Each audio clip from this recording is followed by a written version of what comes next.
Quand l'argent est offert, l'amour de l'argent est une racine de tous les maux, et c'est à cause de la convoitise que quelques-uns se sont égarés loin de la foi. 1 Timothée 6 verset 10.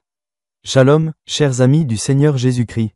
Quand j'étais jeune, et à mesure que je vieillis et que les années passent, je sens que je deviens de plus en plus sage et compétent sur cette vie.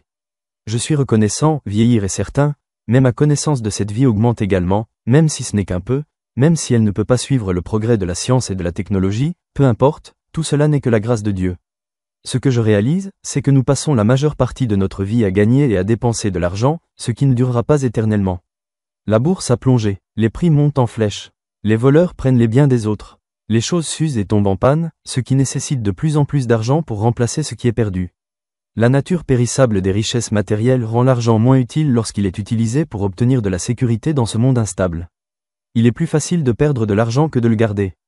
J'invite M. Christian Suharto de Batra Rajawali Nusantara, Baranus, à accompagner les éloges de la belle famille d'âge, Kessia, Batra Kassi pour élever les éloges suivants, apportez vos offrandes plus tard au Saint-Autel, que Dieu le Père soit satisfait, prenant le signe de ton amour, apporte un beau cœur rayonnant au Saint-Autel, que Dieu le Père soit satisfait, prenant la fleur de ton cœur, l'impression de vide a disparu. Le chant de dévotion est désormais vivant, décoré avec des intentions colorées, comme une fleur qui s'épanouit brillamment, apporte le bourdonnement de la résignation, au Saint-Autel, que Dieu le Père soit satisfait. Prendre votre dévotion. Il n'y a aucun passage dans la Bible qui dit qu'avoir de l'argent ou des choses qui peuvent être achetées avec de l'argent est mal. Cependant, nous serons perdus si l'argent devient l'objectif qui guide nos vies.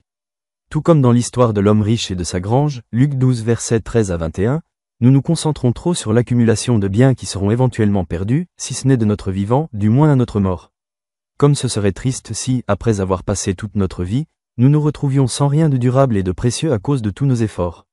Si les paroles de Jésus devaient être reformulées, il serait bien mieux que nous soyons riches aux yeux de Dieu, plutôt que de travailler pour une richesse temporaire, Luc 12 verset 21, Amen. L'inspiration du jour, les trésors célestes s'accumuleront lorsque les trésors terrestres seront offerts.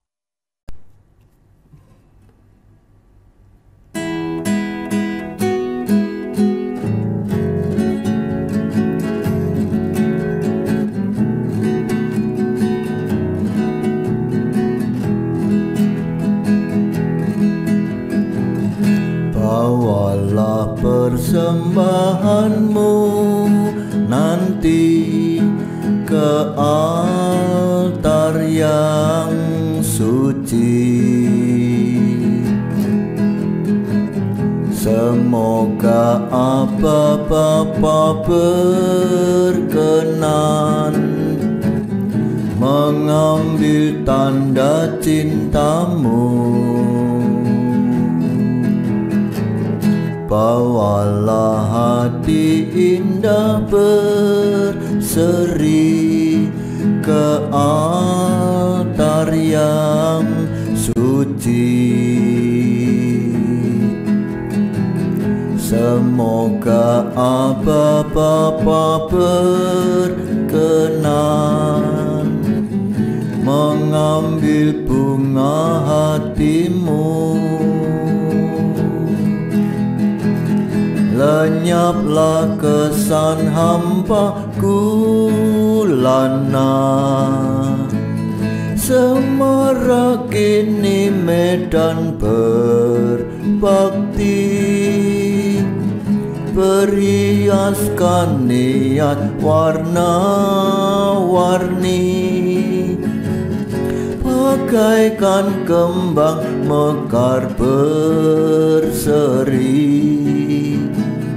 Bawalah persembahanmu nanti ke altar yang suci.